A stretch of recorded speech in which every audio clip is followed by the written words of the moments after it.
Warm Thai-Pongal greetings to everyone. Best wishes. Hello, for news from the Tamil diaspora, I am your host, Priyadarshini. On behalf of Tamil Diaspora News, we extend our heartfelt Thai-Pongal greetings to Tamils living in our homeland and to Tamils living across the world. Thai-Pongal Nalvarthukal to Tamils in our homeland and to Tamils living across the world. Thai-Pongal is not merely a harvest festival.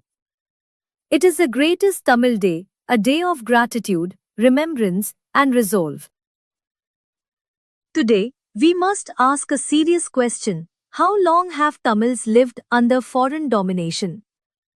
For more than 450 years, Tamils have been forced to live under colonial and post-colonial rule, denied sovereignty over our land, language, culture, and destiny. Yet Tamil civilization is ancient. Our roots began in the Indus Valley. When that land dried, Tamils moved south, carrying civilization forward. Our history flowed through Sangam civilization, Tamil Saivam, Tamil Buddhism, and again, Tamil Saivam.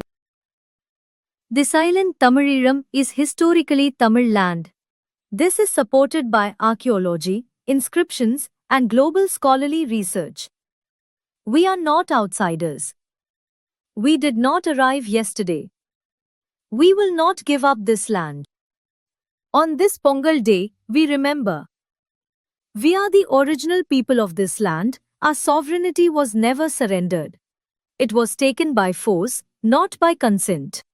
This year, we ask all Tamils, in the homeland and across the diaspora, to embrace bold thinking and work together.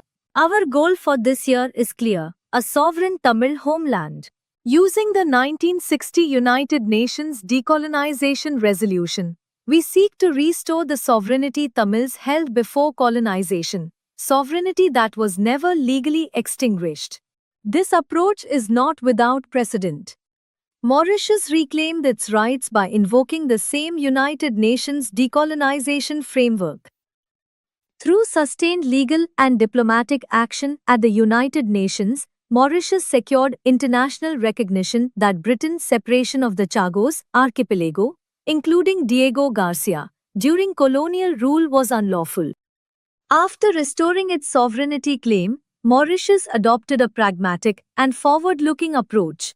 It allowed continued strategic use through a long-term lease arrangement while retaining full political sovereignty. This demonstrates a vital truth. Decolonization does not prevent cooperation. Sovereignty and security can coexist. Former colonial powers can maintain defense ties without denying sovereignty.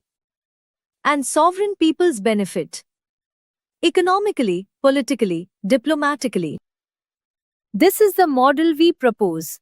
If a major, powerful country is willing to support this principle, we are prepared to act responsibly and strategically. We are willing to lease Trincomalee and the island of Delft for 100 years. Generate $300 million per year. Secure 100 years of international defense protection. Use this revenue to rebuild our land, strengthen education, healthcare, and economic opportunity. This is not surrender. This is strategic survival. Rather than losing our language, losing our religion, losing our culture, becoming landless and stateless, we choose security. We choose stability. We choose revival. We choose dignity. If this succeeds, we will not only protect Tamil civilization on this island, we will protect Tamil civilization from decay in Tamil Nadu and across the world. On this Thai Pongal day, we ask for your blessings. Speak loudly. Discuss openly. Unite globally. Let the powerful nations of the world hear the Tamil voice, one people, one land, one future. Happy Thai Pongal. Let us work together and turn this vision into reality. Thank you. Goodbye.